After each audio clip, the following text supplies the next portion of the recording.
শিক্ষানবাদ চ্যানেলের পক্ষ থেকে আজকে আপনাদের জন্য ভৌতবিজ্ঞান এমসিকিউ ও এসিকিউ বিভিন্ন প্রশ্ন যাচাই করে শুধুমাত্র 50টি প্রশ্নের সাজেশন বানানো হয়েছে দশম শ্রেণীর ছাত্রছাত্রীদের জন্য। প্রথম প্রশ্ন হলো, একটি প্রাকৃতিক গ্যাসের নাম লেখো। উত্তরটি হলো জীবাশ্ম জ্বালানি। 2 নম্বর প্রশ্নটি হলো, কোন লেন্সকে অপসারী লেন্স বলা হয়? এই প্রশ্নের উত্তরটি হলো অবতল লেন্সকে অপসারী লেন্স বলা হয়। 3 নম্বর প্রশ্নটি হলো, চার্লসের সূত্রে ধ্রুবক রাশিগুলি কি কি? এই প্রশ্নের উত্তর হলো গ্যাসের ভর ও চাপ। 4 নম্বর প্রশ্ন হলো, তামার একটি আকরিকের নাম লেখো। এই প্রশ্নের উত্তর হলো ম্যালাকাইট হলো তামার একটি আকরিক। আজকের 5 নম্বর প্রশ্নটি হলো, তড়িৎ বিশ্লেষণে তড়িৎ শক্তি কোন শক্তিতে রূপান্তরিত হয়? এই প্রশ্নের উত্তরটি হলো তড়িৎ শক্তি রাসায়নিক শক্তিতে রূপান্তরিত হয়। আজকের 6 নম্বর প্রশ্নটি হলো, আন্তর্জাতিক নিয়ম অনুসারে লাইফ তারের বর্ণ কী? উত্তরটি হলো লাইফ তারের বর্ণ বাদামি। 7 নম্বর প্রশ্নটি হলো, তড়িৎ শক্তির ব্যবহারিক এককের নাম কী? উত্তরটি হলো তড়িৎ শক্তির ব্যবহারিক এককের নাম বিওটি, ভোল্ট। 8 নম্বর প্রশ্নটি হলো, কেলভিন স্কেলে পরম শূন্য উষ্ণতার মান কত? উত্তরটি হলো পরম শূন্য উষ্ণতার মান 0 কে বা 0 কে। 9 নম্বর প্রশ্নটি হলো, আলফা কণার আধান কত? উত্তরটি হলো আলফা কণার আধান +2। 10 নম্বর প্রশ্নটি হলো, তেজস্ক্রিয় পরমাণু কোন অংশ থেকে বিটা কণা নির্গত হয়? এই প্রশ্নের উত্তরটি হলো নিউক্লিয়াস অংশ থেকে বিটা কণা নির্গত হয়। 11 নম্বর প্রশ্নটি হলো, পিভিসি এর মনোমারের নাম লেখো। এই প্রশ্নের উত্তরটি হলো ভিনাইল ক্লোরাইড। Vinyl chloride. 12 নম্বর প্রশ্নটি হলো, জলের তড়িৎ বিশ্লেষণে ক্যাথোডে কি উৎপন্ন হয়? এই প্রশ্নের উত্তরটি হলো হাইড্রোজেন গ্যাস উৎপন্ন হয়। 13 নম্বর প্রশ্নটি হলো, বিপদ সংকেত বোঝাতে কোন আলো ব্যবহার করা হয়? এই প্রশ্নের উত্তরটি হলো লাল আলো বিপদ সংকেত হিসেবে ব্যবহার করা হয়। 14 নম্বর প্রশ্নটি হলো, সিএনজি এর প্রধান উপাদান কি? বা কম্প্রেসড ন্যাচারাল গ্যাস এর পুরো নাম। এর প্রধান উপাদান কি? এর প্রধান উপাদান হলো মিথেন, যার সংকেত CH4। 15 নম্বর প্রশ্নটি হলো, চার্লস ও বয়েলের সূত্রের সাধারণ ধ্রুবক রাশিটির নাম কি? বা সাধারণ ধ্রুবকটির নাম কি? এই প্রশ্নের উত্তর হলো গ্যাসের ভর। 16 নম্বর প্রশ্নটি হলো, তড়িৎ আধানের SI একক কি? তড়িৎ আধানের SI একক কি? এই প্রশ্নের উত্তরটি হলো তড়িৎ আধানের SI একক কুলম্ব। কুলম্ব। 17 নম্বর প্রশ্নটি হলো, কোন স্তর থেকে সূর্যের অতিবেগুনি রশ্মি শোষণ করে? কোন স্তর সূর্যের অতিবেগুনি রশ্মি শোষণ করে? উত্তরটি হলো ওজোন স্তর।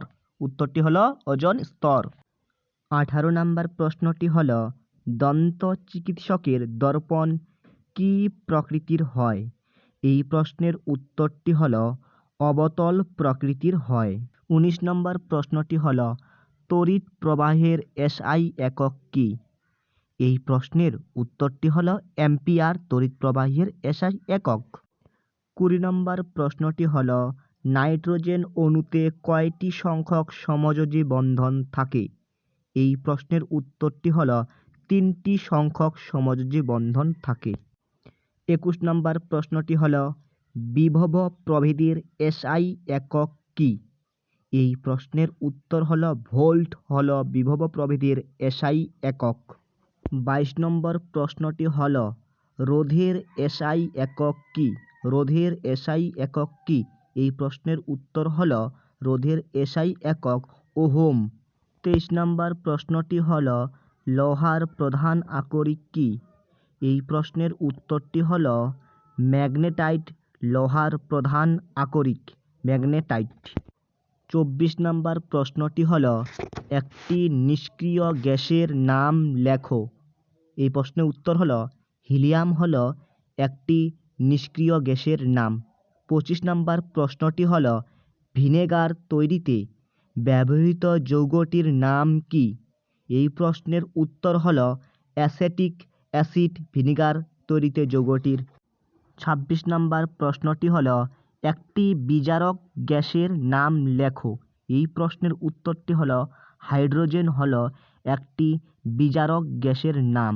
27 নম্বর প্রশ্নটি হল জিঙ্ক ব্লেন্ড কোন ধাতুর আকরিক? খুব ইম্পর্টেন্ট প্রশ্ন এটি।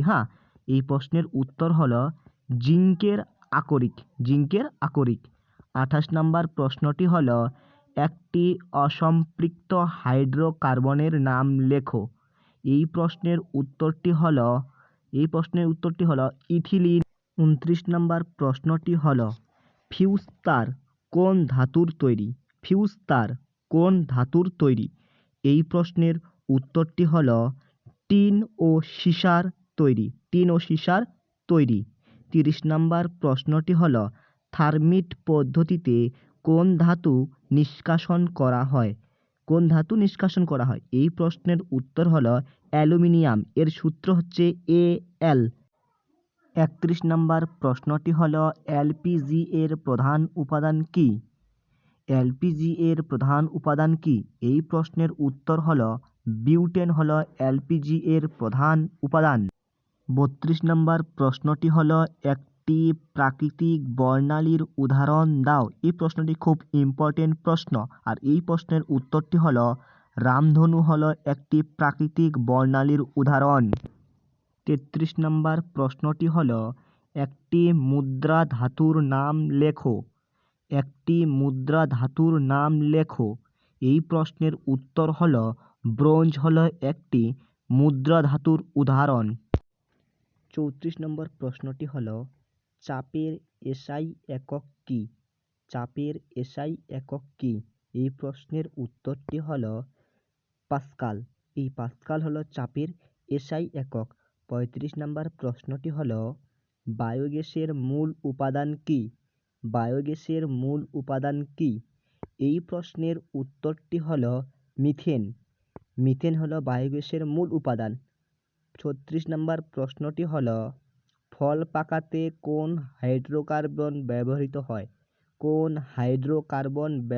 হয়? এই প্রশ্নটি খুব ইম্পর্টেন্ট। এর উত্তরটি হল ইথিলিন। ফল পাকাতে সাহায্য করে ইথিলিন। 37 নম্বর প্রশ্নটি হল কোন স্তরকে ক্ষুব্ধমণ্ডল বলা হয়? এই প্রশ্নের উত্তরটি হল ট্রপোস্ফিয়ার স্তরকে ক্ষুব্ধমণ্ডল বলা হয়। 38 নম্বর প্রশ্নটি হল বায়ুমণ্ডলের সর্বাধিক ঘনত্ব বিশিষ্ট স্তরটির নাম কি? এই প্রশ্নের উত্তরটি হল ট্রপোস্ফিয়ার স্তর। এটি হচ্ছে প্রথম স্তর, ট্রপোস্ফিয়ার স্তর। 39 নম্বর প্রশ্নটি হল বায়ুমণ্ডলের কোন স্তরে মেরুজ্যোতি দেখা যায়? এই প্রশ্নটি প্রায় পরীক্ষায় আসে, তাই ভালো করে মুখস্থ করবে। এই প্রশ্নের উত্তরটি হচ্ছে আয়নোস্ফিয়ার স্তরে মেরুজ্যোতি দেখা যায়। 40 নম্বর প্রশ্নটি হল কোন রশ্মির ভেদন ক্ষমতা সবচেয়ে বেশি? এর উত্তরটি হচ্ছে গামা রশ্মি। তবে গামা রশ্মি ওয়াই অক্ষরের মতো দেখতে। 41 নম্বর প্রশ্নটি হল তড়িতের সবচেয়ে সুপরিবাহী ধাতুর নাম কি? এই প্রশ্নের উত্তরটি হচ্ছে সোনা। সোনা হল তড়িতের সুপরিবাহী। 42 নম্বর প্রশ্নটি হল রোধের অনন্যকে কি বলে? এই প্রশ্নটি একটু ঘুরিয়ে আসে, তো আমি আমার মতো করে করেছি। এর উত্তরটি হচ্ছে পরিবাহিতা বলে। কি বলে? পরিবাহিতা বলে। 43 নম্বর প্রশ্নটি হল তেজস্ক্রিয়তার এসআই একক কি? খুব ইম্পর্টেন্ট প্রশ্ন। তেজস্ক্রিয়তার এসআই একক কি? এই প্রশ্নের উত্তরটি হল তেজস্ক্রিয়তার এসআই একক বেকারেল। তো প্রিয় বন্ধুরা, এখান থেকেই আজকে আমাদের শেষ করলাম ভিডিওটি। যদি ভালো লাগে অবশ্যই লাইক করবেন, সাবস্ক্রাইব করবেন এবং কমেন্টে জানাবেন ভিডিওটি কেমন হয়েছে। এর পরবর্তী ভিডিও নিয়ে খুব শীঘ্রই আমরা উপস্থিত হব।